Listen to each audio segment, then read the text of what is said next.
पाषाण युग तो कभी सभ्यता खत्म कर देने वाले ट्रंप ने मानो ईरान के खिलाफ युद्ध में सरेंडर कर दिया और ईरान बन गया है सबसे बड़ा धुरंधर। क्योंकि ट्रंप ने हॉर्मुज तो खुलवा लिया, लेकिन 336 घंटे के युद्ध विराम का ऐलान भी हो गया, वो भी ईरान की शर्तों के साथ। क्योंकि धमकीबाज ट्रंप ने इस जंग से पैर पीछे खींच लिए। तो क्या ट्रंप ईरान से ये जंग हार गए? क्या मुस्तफा खामनेई अमेरिका से ये जंग जीत गया? और बात इस पर भी हो रही है कि लेकिन इन सब के बीच हॉर्मुज पर पूरा कंट्रोल ईरान का हो चुका है और ईरान बन चुका है इस जंग का असली धुरंधर।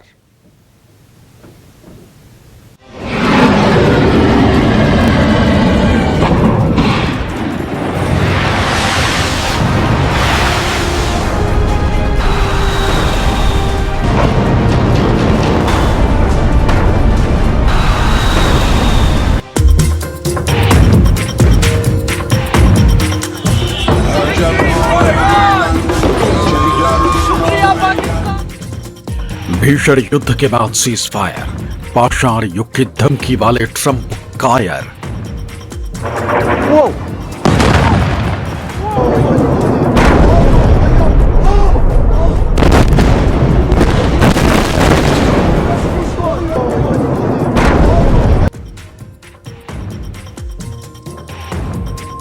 डेडलाइन एंड से पहले ट्रंप राजी, ईरान ने मारी युद्ध में बाजी।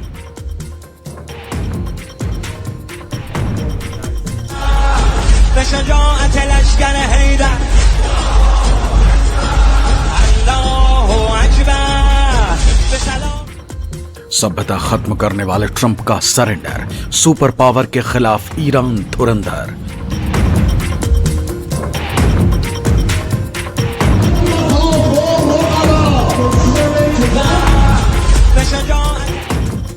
ट्रंप के यू टर्न की पूरी कहानी, होर्मुज पर चलेगी ईरान की मनमानी।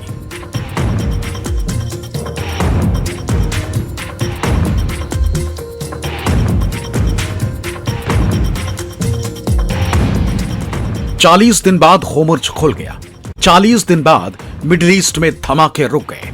40 दिन बाद ईरान में जीत का जश्न मन रहा है।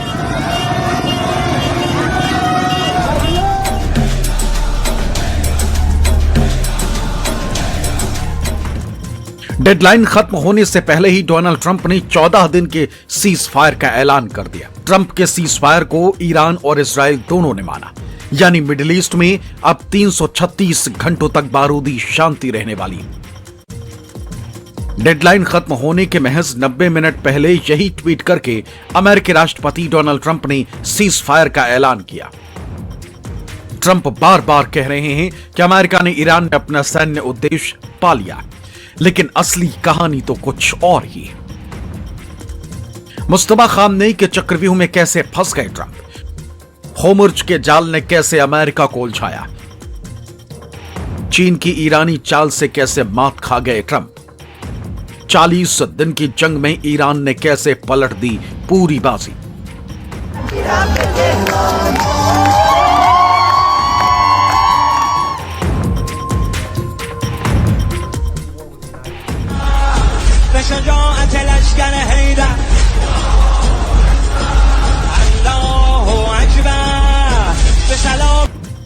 चालीस दिन पहले अमेरिका ने ईरान के खिलाफ जो जंग शुरू की थी, ट्रंप ने जिस ईरान को स्टोन एज यानी पाषाण काल में भेजने की शपथ ली थी। It's a critical period. We're giving them till tomorrow, 8 o'clock Eastern time, and after that, they're going to have no bridges, they're going to have no power plants. Stone ages, yeah. Stone ages. 40 दिन बाद उसी America ने Iran को माला माल बना दिया। 40 दिन बाद मुस्तफा के होर्मुज हथियार के सामने ट्रंप को सरेंडर करना पड़ा। समझौते का संदर्भ कुछ ऐसे बना कि अमेरिकी राष्ट्रपति ट्रंप ने कहा कि उनके पास ईरान के द्वारा भेजे गए 10 पॉइंट्स पहुंचे हैं जो समझौते का आधार बन सकते हैं, इस पर बातचीत की जा सकती है। इस हरी झंडी के बाद ईरान की सुप्रीम नेशनल काउंसिल ने अपना वक्तव्य रखा, जिसमें कि उन्होंने कहा कि अमेरिका उनके 10 पॉइंट की शर्तों पर बातचीत करने के लिए तैयार है। सुप्रीम नेशनल काउंसिल ने इसे ईरान की जीत बताया कि अमेरिका उनकी शर्तों पर आखिरकार बातचीत करने को मजबूर हुआ है। अमेरिका और ईरान के बीच 14 दिनों का युद्ध विराम हुआ, जिसमें होर्मुज समेत ईरान की वो 10 शर्तें जिस पर ट्रंप ने हामी भर दी।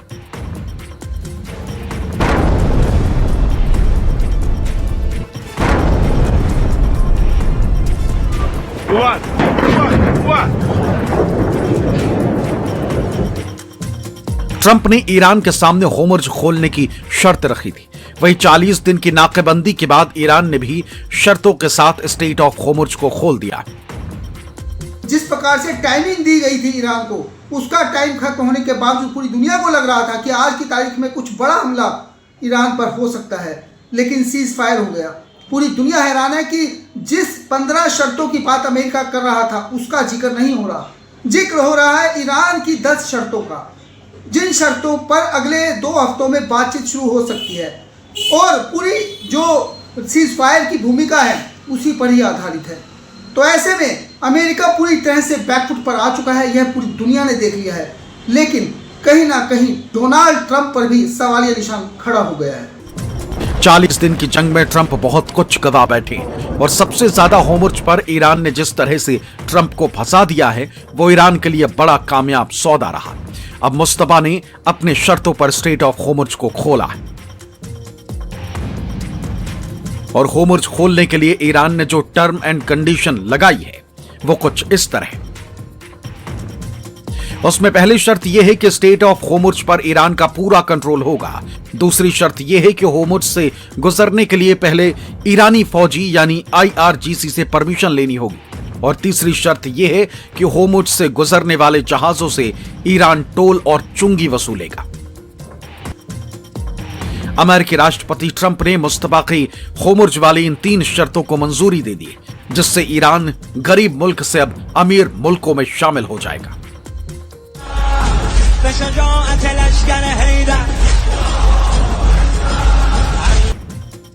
क्योंकि होर्मुज के रास्ते 120 से 140 शिप रोजाना गुजरते हैं। अगर रोजाना 130 शिप का एवरेज माने तो हर महीने 3900 शिप होर्मुज के रास्ते गुजरते हैं और अगर सालाना बात करें तो हर साल 46,800 शिप होर्मुज के रास्ते गुजरते हैं।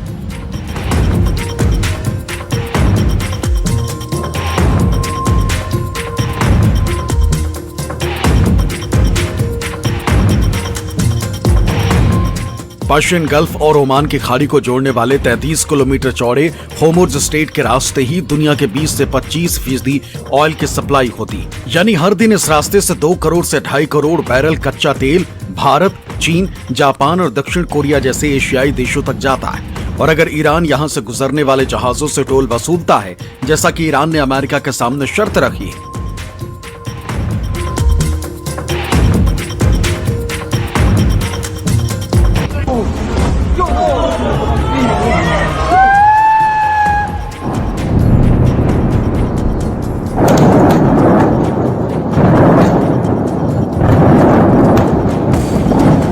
इजराइल में ईरानी मिसाइलों की बौछार।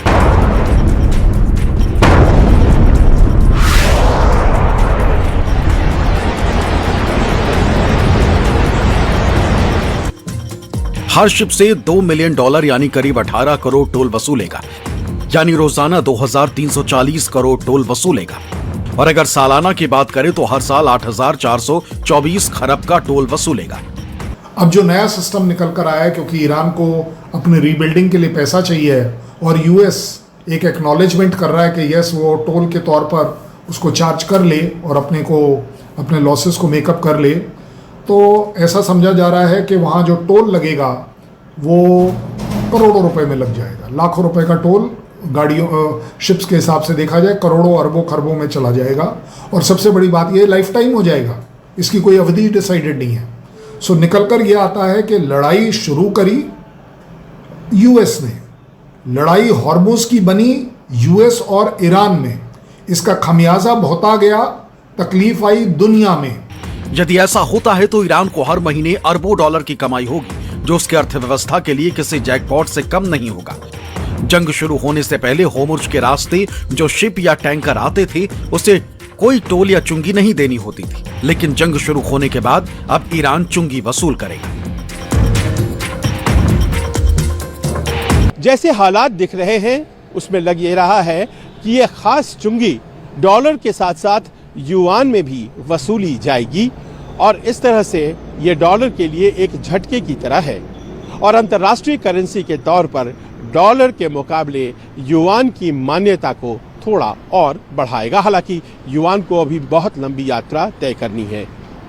इसका एक दूसरा पक्ष भी है और वो ये है कि इस तरह की चुंगी देने से पेट्रोल और डीजल की कीमतों पर असर पड़ेगा।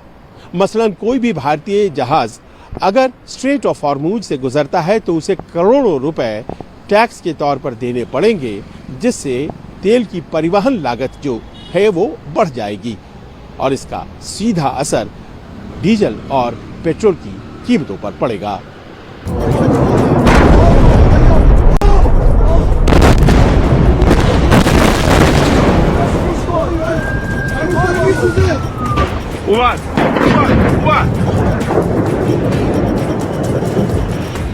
और सिर्फ होर्मुज ही नहीं, ईरान ने जिस तरह से अपनी शर्तों को मनवाया है और ट्रंप ने उन्हें माना है, ये पूरी तरह से ईरान के लिए किसी जीत से कम नहीं। 40 दिन की जंग में ट्रंप बहुत कुछ गवा बैठे, इसलिए ईरान ने जो कहा ट्रंप ने सब मान लिया।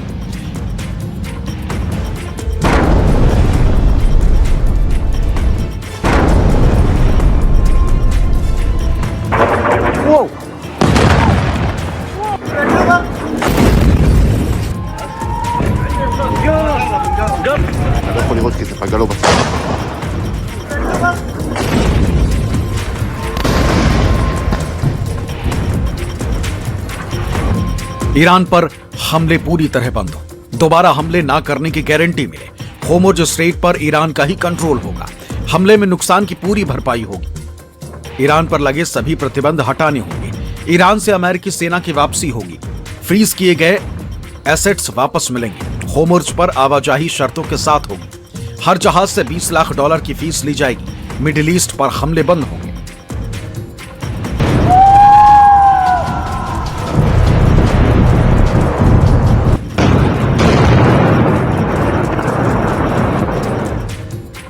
हालांकि सीज फायर के बीच नेतन्याहू ने साफ कर दिया है कि ईरान पर हमले भले ना हो, लेकिन लेबनान में हिजबुल्लाह के खिलाफ अभियान जारी रहेगा। इजराइल ने लेबनान पर बड़ा हमला भी किया है।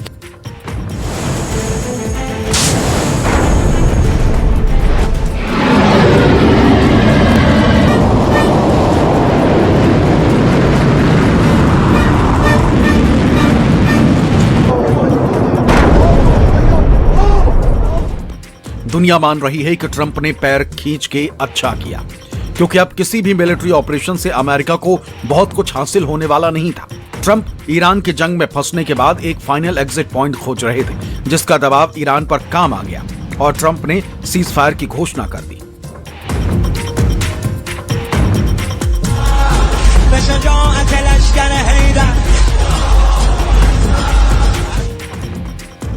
अब उम्मीद लगाई जा रही है कि ट्रंप और ईरान के बीच 15 पॉइंट और 10 पॉइंट की जो शर्तें रखी गई हैं, उसमें से कुछ ऐसे बिंदु साझा हो सकते हैं जिन पर सीज फायर 2 हफ्ते के बाद हमेशा के लिए हो सकता है।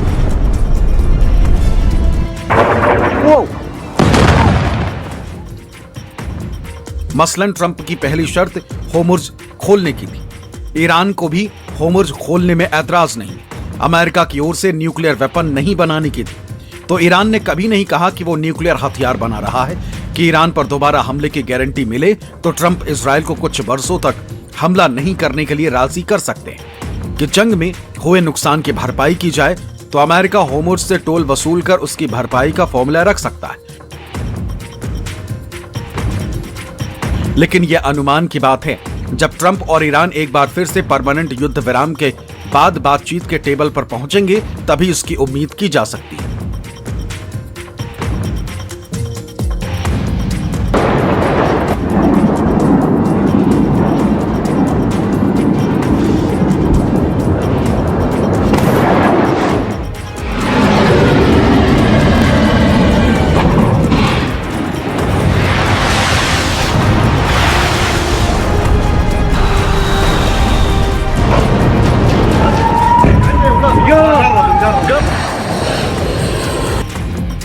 क्योंकि ईरान के सुप्रीम नेशनल सिक्योरिटी काउंसिल ने चेतावनी दी है कि हमारी उंगलियां ट्रिगर पर हैं। दुश्मन की किसी भी गलती का पूरी तरह से जवाब दिया जाएगा। मतलब जंग का धुआं अभी छटा भी नहीं है और ईरान ने फिर से जंगी धमकी देना शुरू कर दिया। देखना होगा कि 2 हफ्तों के सीज फायर में शांति समझौते का ऊंट किस करवट बैठता है। दूसरी तरफ 40 दिन की जंग में ट्रंप के कट्टर समर्थक भले ही इसे ट्रंप की जीत मान रहे हों, लेकिन ईरान ने ट्रंप को बहुत बड़ी चुनौती दी है। ये पूरी दुनिया मान रही है। ईरान और अमेरिका दोनों ने सीज फायर मान लिया है, लेकिन 14 दिन तक ये कायम रहेगा या उससे पहले टूट जाएगा, इस पर पूरी दुनिया को संदेह है, क्योंकि बारूद अभी भी बरस रहा है। हिजबुल्लाह पर लगातार इजरायली अटैक जारी है।